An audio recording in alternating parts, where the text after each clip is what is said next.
There was this husband and wife, and they had 3 children. The first 2 were blonde and blue-eyed, and the third one, black hair, black eyes. And this father had a suspicion about the third one, but he never could broach on the subject with his wife. So, unfortunately, he fell ill and he was dying.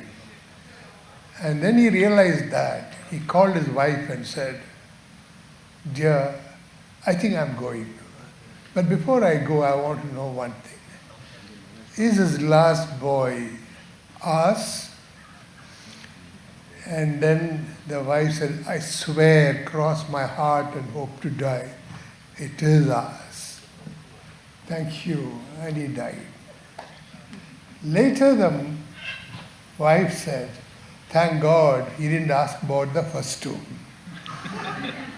The point is, he asked the wrong question.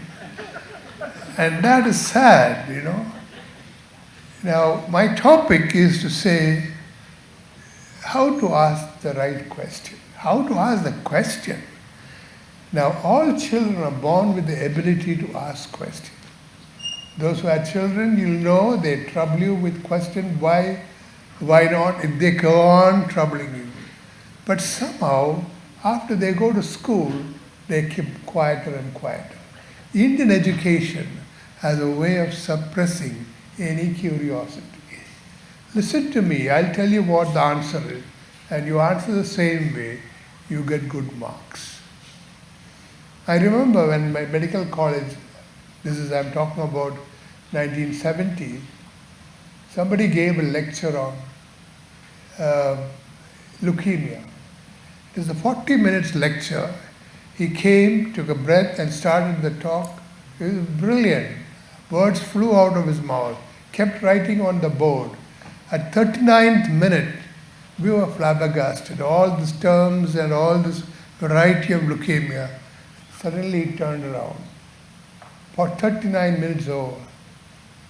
Any questions? And he looked at us. It was almost a dare. Who will dare to ask a question? Nobody asked any question. Meekly went away. But the point is, you keep instructing people, your juniors, that you're instructed by your senior, and you create a system where you are obedient and not arrogant. You don't ask questions. And the true way of research is when you become a bit, say, suspicious. Why should that be right? And that is the basis of all research thinking. How do you inculcate this habit? That is the only question I am worried about. I mean, there are methods of evaluating whether a research question is correct, but how do you stimulate the interest to ask questions? And if you don't have that,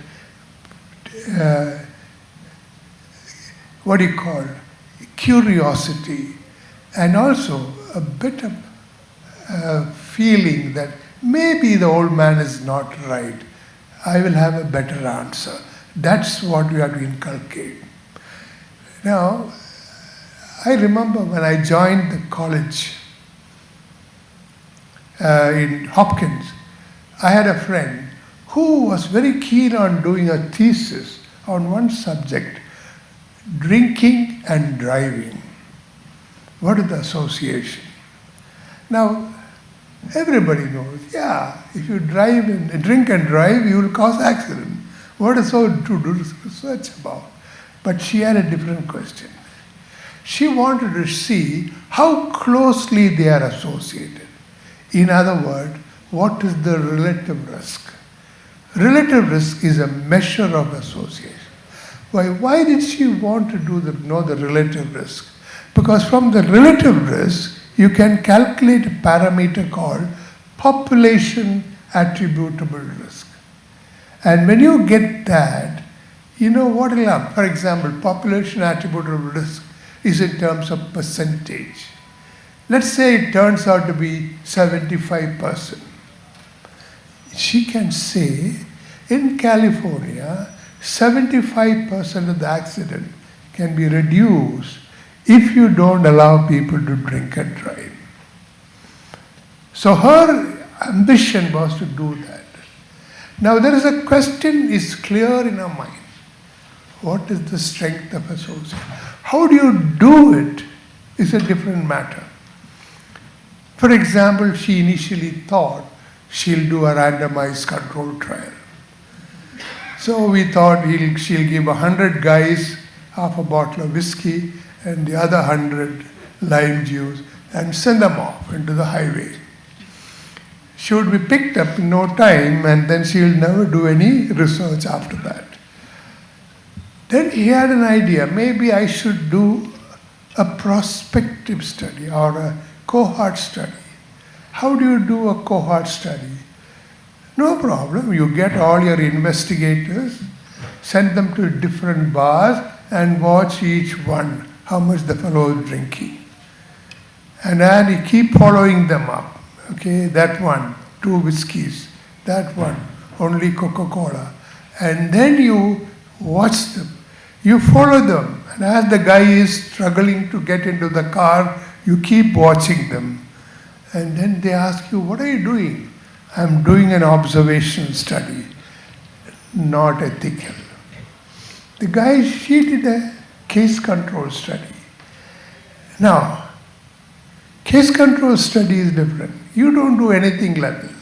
You wait where the ambulance is starting, go there at the site of the thing, and see if the driver is exposed to alcohol or not. And then carry on for a little while and pick up the next car.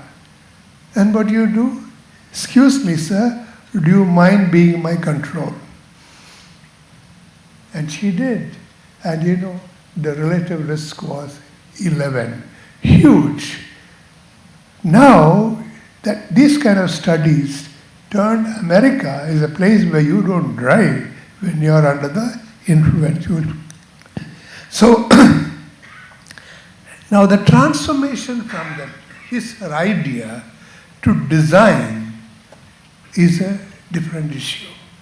So when you write a proposal, you got to take your initial hypothesis, initial question, and then transport into a researchable question. And that's where people get into trouble. And the PICO, which many of you must have heard, is an easy solution. P, population you are studying. I, what is the intervention? Intervention or exposure in an observational study. C, comparison group as compared to what? Placebo or whatever. And O, outcome. What is the outcome you are measuring? Now, in all designs, you can manipulate in way that PICO comes up. I sit in the research committee or IRB. I've been doing it ever since for the last 15 years or so. But the problem we find is the writing up of the proposal, the question, is all wrong.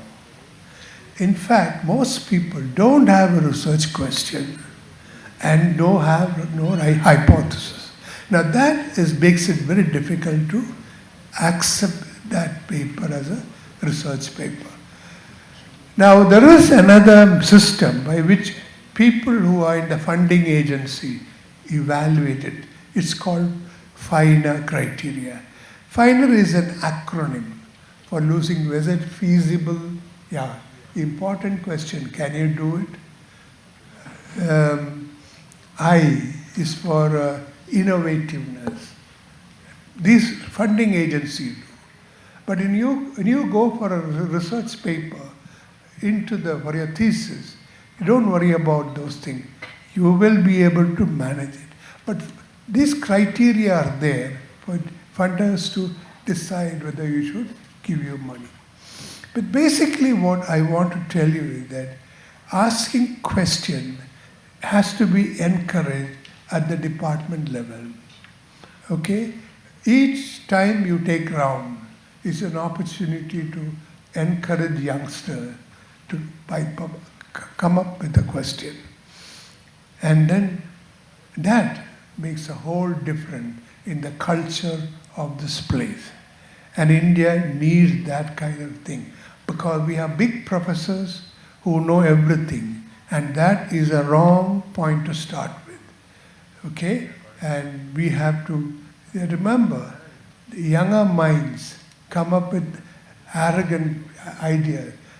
One of the nice stories I've heard is about a guy who was working in the Royal Air Force or armed forces during the Second World War, and he was an ophthalmologist.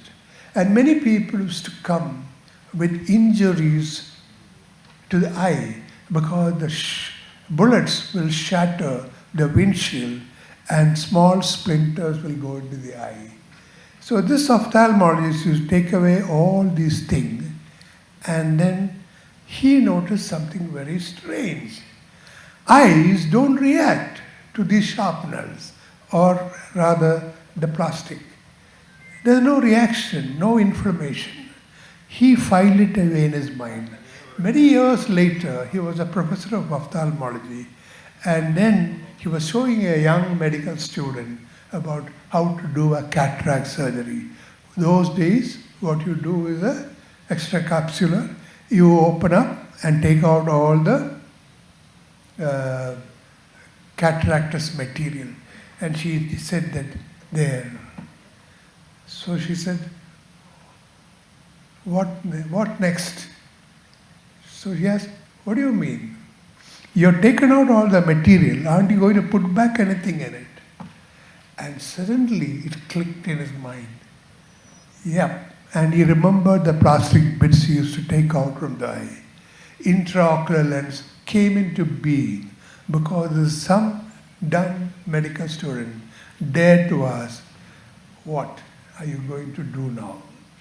And that is the starting of many thinking process. Encourage that. Good luck. Any questions?